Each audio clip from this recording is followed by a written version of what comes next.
Saya tanya di Yohanes 6:40. Jangan lompat-lompat kau. Kami itu tidak hanya dituntut untuk melihat Yesus, tetapi walaupun kami tidak melihat Yesus secara langsung, tetapi kami percaya. Oh, enggak.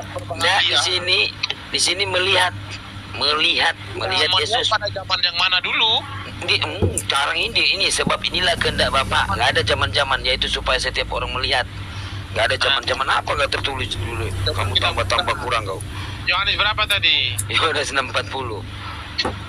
Yohanes 6:40, berbahagialah orang yang tidak melihat namun percaya. Yohanes 6:40. Kita bacakan buat sidik. Percaya ya, melihat ya, yaitu supaya setiap orang melihat dulu ya. Dan baru kata dan. Ya, melihat dulu. Saya bacakan ya. Dan inilah kehendak Dia yang telah mengutus aku, yaitu supaya dari semua yang telah diberikannya kepadaku jangan ada yang hilang, tetapi supaya kubangkitkan pada akhir zaman. Sebab inilah kehendak Bapakku, yaitu supaya setiap orang yang melihat Anak dan percaya kepadanya peroleh hidup yang kekal, dan supaya aku membangkitkan pada akhir zaman. Ini berbicara tentang akhir zaman ini. Dan supaya aku membangkitkannya pada akhir zaman. Ya. Kalian ini akan dibangkitkan. Allah akan masuk ke surga kalau kalian melihat Yesus. Sekarang saya tanya, di mana kau melihat Yesus? Ayat 6:39 ini kan berbicara tentang zaman duluan. Jangan lari Yohanes 6:40 lari kemana kau? 39-nya dulu kita tahu di sini bahwasan sebelumnya itu ayat ini berbicara tentang akhir zaman. Iya, mau akhir zaman. Sekarang kalian harus melihat Yesus dulu. Di mana kau pernah melihat Yesus? Di akhir zaman itu kehendak Bapa adalah kami harus melihat Yesus. Jadi kalau kami tidak melihat Yesus, ya udah. Ya udah. Di mana kamu pernah melihat Yesus, mana? Ya nanti di akhir zaman, tuntutan Bapak itu bahwasan di akhir zaman kami harus melihat Yesus. Enggak, Yohanes 6:39 apa bunyinya? Ya 39 saya bacakan. Ini kan berbicara tentang akhir zaman ayat ini. Saya bacakan ya. Kita intermezzo ini kan, belum mulai benar-benar ya. Jadi sudah ada gambaran belum siapa yang akan maju ini? Bang Andi atau Sidik atau Bang Juma ini? Ya Bang Zuma, tapi Bang Zuma lagi. Saya udah intermezzo aja lu, Bang Andi, Bang. Kamu aja sama gua nggak bisa urusan sama Bang Zuma lagi kau. Oke, kita intermezzo. Sebab aku telah turun dari surga, bukan untuk melakukan kehendakku, tetapi untuk melakukan kehendak Dia yang telah. Ya kan, bukan kan? Jadi Yesus di sini bukan Tuhan kan? Ya, jadi cahaya matahari itu turun dari matahari itu bukan atas keinginan cahayanya, tetapi atas keinginan mataharinya. Jadi ke atas kehendak matahari. Sama itu udah pas tuh. Oh, sekarang kalau matahari itu pancarkan cahaya, apakah cahaya dipancarkan itu ada matahari itu tersebut? Ya, matahari memancarkan cahaya, Allah itu memancarkan cahayanya adalah Yesus. Maka Yesus mengatakan, aku adalah terang dunia. Iya, sekarang saya tanya, matahari itu apakah cahaya? Matahari itu ya bukan cahaya, bro. Jadi apa yang dipancarkan? Ya, dia memancarkan cahaya. Nah, jadi hasil daripada atom terus tambah asumsi. Jadi atom masuk.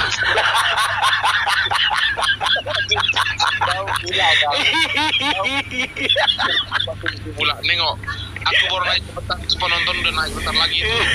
Orang kalau udah dengar suaraku itu pasti semuanya itu akan.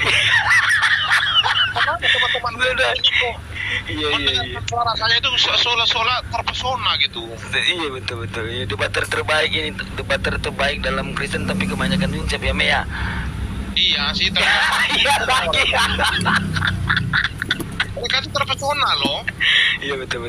Me, itu barusan lu kirim ke DM gue itu kamu ya, Me? Iya, macam mana? Suka kamu? Kamu kayak Greenfield ya? Bukan, kayak macam Jonas Revano. Jonas yang kena tinju itu. Bukanlah suaminya Asmiranda. Oh gitu ya. Saya pikir bukan akun kamu itu. Itu kayak suaminya Asmiranda, Jonas Revano wajahku. Ame, sebenarnya Anda ini Tritunggal atau oneness? Maksudnya yes only? Saya ini Tritunggal lah, bro. Tetapi kalau oneness pun boleh, Tritunggal pun boleh. Tetapi saya Tritunggal lah. Oh, Tritunggal. Tritunggal berarti Tritunggal ini bagaimana, Me? Tritunggal tiga tapi satu.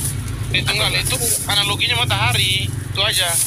Iya, maksudnya bagaimana penyebaran itu tiga tapi satu bagaimana? Ya, Bapa, Putra dan Roh Kudus seperti matahari dengan cahaya dan panasnya itu adalah satu. Mereka itu bisa dibedakan, tapi tidak bisa dipisahkan. Oh, jadi beda di apa tadi? Beda di pribadi. Beda di pribadi baru. Panas matahari itu kan membentuk sebuah pribadi. Saya nggak berbicara matahari campur atom asumsi. Saya berbicara itu tadi. Begini ya Sidik. Cahaya matahari, panasnya matahari itu membentuk sebuah pribadi. Iya, jadi kita tidak bisa. Saya nggak mau terima matahari itu campur atom asumsi. Lanjut aja, maksudnya tiga tapi satu bagaimana, Bapak? Dan cahaya matahari juga itu membentuk sebuah pribadi. Nah, cahaya matahari dengan cahaya matahari dengan panas matahari dengan matahari itu adalah satu, sama seperti Tuhan saya. Nah, Tuhan saya itu adalah Bapak. Yesus itu adalah cahaya Bapak itu sendiri yang turun ke bumi untuk memancarkan cahayanya kepada seluruh alam semesta. Itulah yang disebut dengan Yesus. Iya. Jadi gini, jadi tiga tapi satu Tritunggal ya, tiga tapi satu. Satunya yang mana? Maksudnya satu yang mana? Hakikatnya yang mana? Ya, hakikatnya matahari. Yang kalau dalam Bapak itulah. Oh, Bapak. Nah, sekarang Yesus setara nggak sama Bapak? Setara dong. Setara. Roh Kudus setara nggak sama Bapak, sama Yesus? Setara. Kenapa Yesus nggak tahu hari kiamat, Me? Tuhanmu juga nggak tahu orang. Bentar dulu ya. Itu di dalam dalilmu gimana sih kamu ini, gue nanya itu kan katanya setara. Bentar dulu. Kalau aku komparasi, kau nggak akan bisa melawan saya. Komparasi ke dalam Al-Quran itu kau nggak bisa, bro. Loh, yang mau mengetahui hari kiamat kan hanya Allah, udah jelaskan dalam Quran. Ya, Tuhanmu mengetahui hari kiamat, tetapi Tuhanmu tidak tahu orang yang akan berjuang di jalan Allah, yang akan membela agama Allah itu dia tidak tahu. Bentar dulu, kita yang nggak usah masuk di situ. Kan ini saya nanya kan katanya setara. Bentar dulu. Gini.